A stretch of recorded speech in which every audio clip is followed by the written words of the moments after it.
Hello hi అండి, అందరికీ నమస్తే.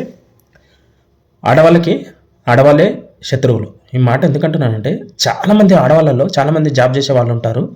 జాబ్ చేసే వాళ్ళు ఉండి వాళ్ళు జాబ్ చేస్తూ మెల్లమెల్ల ఎదుగుతూ ఉంటారనమాట.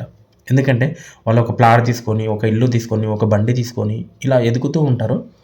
మన బంధువులోనే, మన రిలేషన్లోనే, మన వాళ్ళే మన దగ్గరనే ఉండి మనతో మంచిగా ఉండి మన వెనకాల ఎలా చెప్తారంటే, ఒక అమ్మాయి ఒక అబ్బాయితో నవ్వుకుంటూ మాట్లాడినా తప్పే. అలాగే నవ్వుకుంటూ కొంచెం ఏదైనా ఒకరికో ఏమంటారు ఇలా తింటూ ఏదైనా కొంచెం ఇలా ఇచ్చి అబ్బాయి ఇలా తినమని ఏదైనా ఇచ్చాడనుకో అది కూడా తప్పు.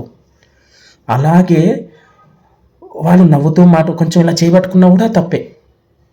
ప్రతీది తప్పే భూతద్దంలో. వాళ్ళు ఇలా మన దగ్గర ఉన్న వాళ్ళే, మన రిలేటివ్సే వాళ్ళు ఎలా చెప్తారంటే, మన దాంట్లోనే మన వాళ్ళకి ఏం చెప్తారంటే, మొన్ననే చూసినా వదినా నేను ఆ ఏం మా ఇది ఇంత ఇదైపోయింది ఆమె, మరి ఇంతగానం నేను చూడలేదు, పిక పిక నవ్వుతుంది, ఏముందో ఏమో వాళ్ళిద్దరి మధ్యలో చాలా ఏదో ఒకటి ఉంటుంది, ఏం లేదు అంతగానం ఎలా ఉంటుంది చెప్పు, అంతగానం ఉండదు, నిజంగా ఏదో ఒకటి ఉంటుంది అని ఇలా చెప్తారు చాలామంది.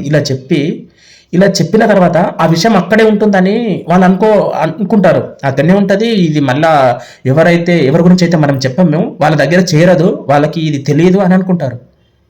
ఏదో ఒక రోజు వాళ్ళకి తెలుస్తుంది.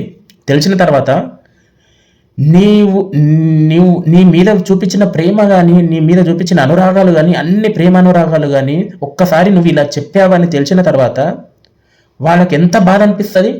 నేను ఇన్ని రోజులు ఈమె కోసం నేను ఇంత చేస్తే, ఇంత ఇది చేసినా నా గురించి ఇంత బ్యాడ్గా చెప్పిందని ఏమనుకుంటారు? దానివల్ల మీకు ఏమొస్తుంది?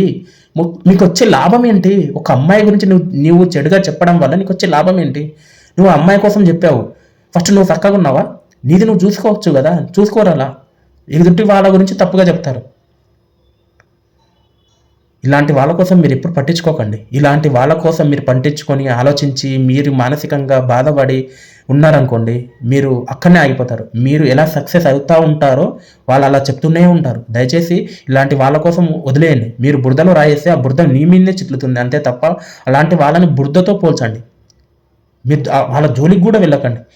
మీకు ఎప్పుడైతే తెలుస్తుందో చూడండి, వాళ్ళని దూరమే పెట్టండి. వాళ్ళతో మాట్లాడడం కూడా ఇంత హాయ్ అంటే హాయ్, బాయ్ అంటే బాయ్, అంతే ఉండండి. ఈ వీడియో కనుక నచ్చినట్టయితే లైక్ చేయండి, షేర్ చేయండి, సబ్స్క్రైబ్ చేసుకోవడం మాత్రం మర్చిపోకండి. Thank you.